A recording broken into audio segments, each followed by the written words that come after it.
Guys welcome back to my another mini series. So আজকের mini সিরিজের আমার হচ্ছে ডে 3 অ্যান্ড রাধে রাধে সকলকে। তো তোমরা দেখতেই পাচ্ছ আমরা রওনা দিচ্ছি, কিন্তু কোথায় সেটা কি জানো? জানবে বা কীভাবে না বললে? তো আমরা এখন চলে যাচ্ছি নদীর পথ ধরে, তারপর পাহাড় জঙ্গল পেরিয়ে। অ্যাকচুয়ালি আমাদের যেদিন বাড়ির কালী পুজো তার ঠিক পরের দিনেই হয় আমাদের এখানে শ্মশান কালী মায়ের মন্দিরে পুজো ভোগ। তো আমরা ওই খিচুড়ি ভোগই খেতে যাচ্ছিলাম, আর লোক হয়েছিল প্রচুর। সো দেখো আমরা পৌঁছে গেছিলাম আমাদের ডেস্টিনেশনে।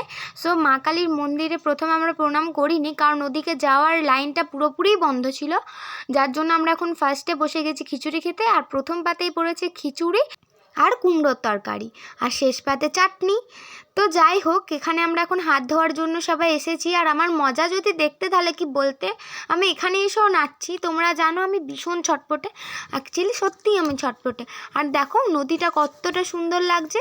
সত্যি কথা বলতে আমার এই নদী, তারপর পাহাড় জঙ্গল সাগর সমুদ্র দেখতে ভীষণ ভালো লাগে। তো যাই হোক, আর লাস্টে আমরা ঢুকলাম হচ্ছে মায়ের মন্দিরে, যেখানে ঢুকে আর কোনো ভয় বা খারাপ চিন্তা মনে এলোই না, বরঞ্চ সাহসের সাথে মাকে আমরা দর্শন করতে পারলাম। আর দেখো বাড়িতে এসে আমাদের রাত্রিবেলা ছিল ফাংশন, আমাদের বললাম না ঘরের কালী পুজো, তো সেখানেই হচ্ছিল ফাংশন। আর আমরা বসে গেছিলাম ঠান্ডায়। আর এটা ফার্স্ট নাচলো আমার বুনু, আর পাড়ার দুটো বুনুর নাচ দিয়েই আমি আজকের মিনি সিরিজটা শেষ করলাম। ভালো লাগলে লাইক শেয়ার কমেন্ট করে পাশে থেকো। টাটা।